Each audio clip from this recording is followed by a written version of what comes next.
the studio. He flees the town. Charles Tyson lived on York Street. I'm sorry, Chambersburg Street in the second block at the time of the battle. He and his wife, he had just married prior to the battle a girl named Maria Greist, a Quaker who lived in northern Adams County. And they lived on Chambersburg Street. They fled the town on July 1st, and they did not come back until after the battle. Now, I have seen one account from one soldier who specifically mentions that he had his photograph taken in the Tyson Gallery. And if I'm not mistaken, he says he had it recorded there on July 4th. And it was a staff officer in the 11th Army Corps. Boy, can't think of his name off the top of my head. Anybody know Captain Van Broek? Something like that? Captain Van Bork? But he wrote an account of the Civil War, and in it he actually mentions this. So if we were able to find a photograph of this guy in uniform, in the Gettysburg studio, we have an account of him actually having this photograph taken there. We do have a few examples of Confederate soldiers who had their photograph taken in Tyson's studio after the battle. Most notably, 2 Confederate sergeants who stayed in town after the battle and were prisoners and found their way to a studio to have the photograph taken there. Wouldn't it be cool to find Henry Kidd Douglas or something like that? We know he's in town.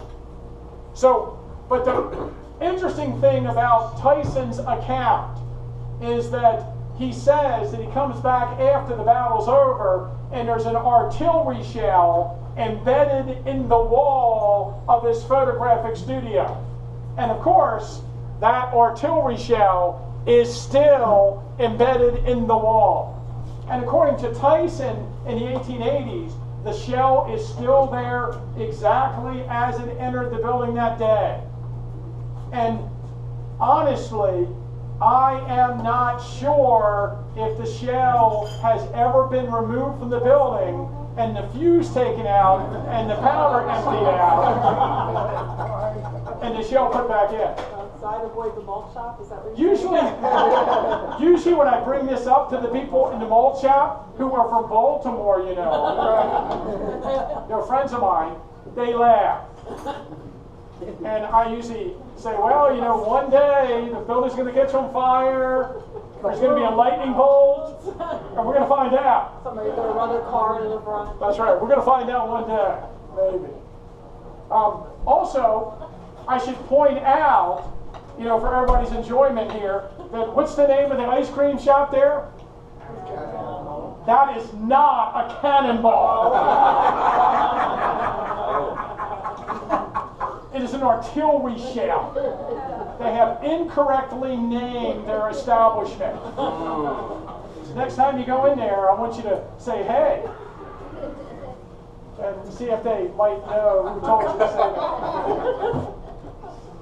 So anyway, it's one of the 9 buildings in the town of Gettysburg that has an artillery shell sticking out of it from the fighting. Now, after the Battle of Gettysburg was over, cameramen came to the town to record photographs and images of the area where the fighting had occurred.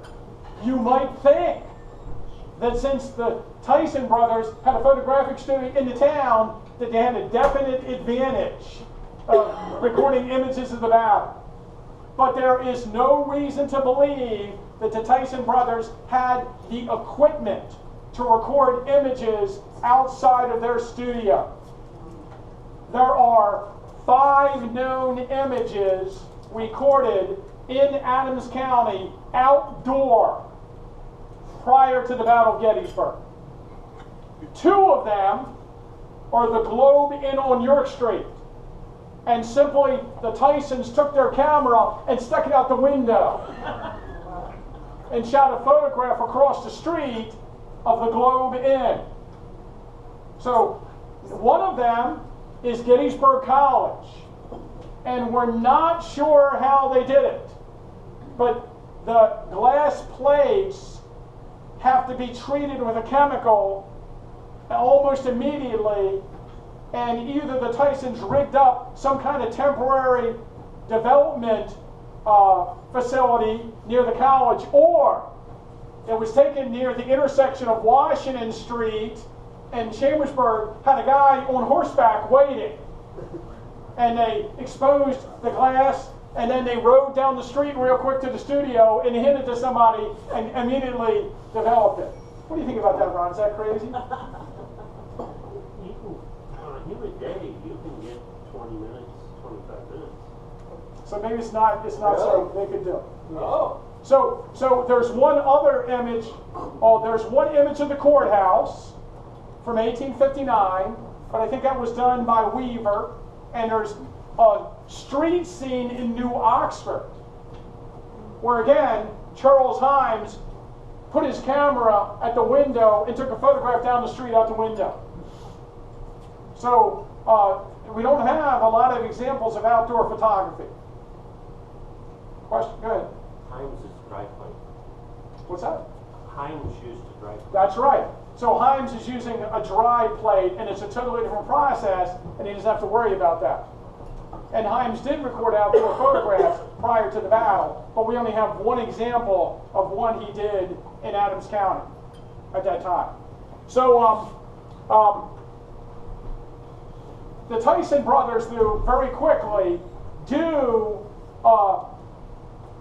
purchase the equipment to record photographs outside, and they do manage to build themselves a dark room wagon, and we're not sure exactly when, but at some point they record a series of views.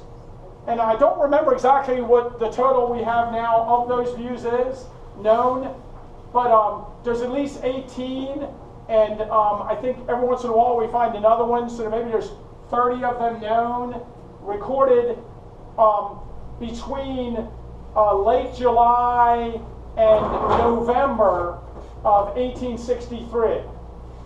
And what's really interesting when you look at some of their views that are 8 by 10 glass plates, and they're mounted on cardboard and sold, when you look at them, many of the views are almost identical to the same views that Matthew Brady's firm recorded.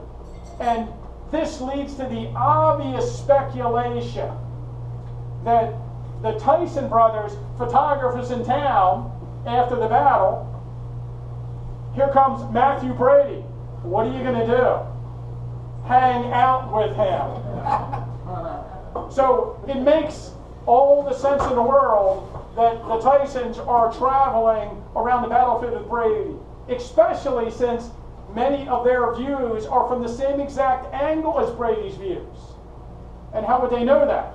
Because Brady's views are not published in Harper's Weekly until like August 23rd. So they would have no knowledge. Is that right? Oh, maybe it's. The other thing is, that's interesting, is that William H. Tipton was interviewed years after the war about his photographic career, and he said that they started to record views of the battlefield on July 14th. And we're not sure why he gives that date. Maybe he's talking about he is there when Brady is recording views, or maybe he's saying that the Tyson brothers started to record views on July 14th. What is apparent is in early August of 1863, a month after the battle, they put an advertisement in the newspaper that they are in the process of completing a series of photographs on the battlefield and in the town that they have acquired of the scenes of the fighting.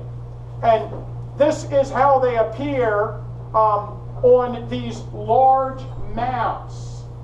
And Gettysburg College at one time had an original collection of them. But they traded them away to another collector for some other stuff that they wanted. So in their archives, they did have an original collection. The New York Public Library has a collection of them on the original mounts. And that's where I am getting these particular views from. And you can look at them on the New York Public Library website. They have a digital index, and you can put Gettysburg in there, like 700 photographs pop up, and you can look at them, you know, to your heart's content. It used to be you could only look at low resolution images, and you had to order them. And I think it was just like 6 months ago, they just said, ah, the heck with it. They put nice resolution copies on it. Anybody can get them who wants to now. Some of them are better than others. But if you're into that, you can look at them. Now, I should tell you this. Metropolitan or the New York? No. New York Public Library. Okay. The New York Metropolitan Museum of Art also has a collection of similar photographs, and they put some of them online in extremely high resolution also. But that was mostly, I think, Brady's and Gardner's. Now, one other point is that there was a guy who lived around town, and he was a professor at Gettysburg College. He was a botanist. His name was William Culp Dara. And he was related to the Culp family, and he collected Civil War photography. He wrote several books on Civil War photography, including like The World of Stereographs, if anybody has that. He used to sell it around town, you see it all the time. And that book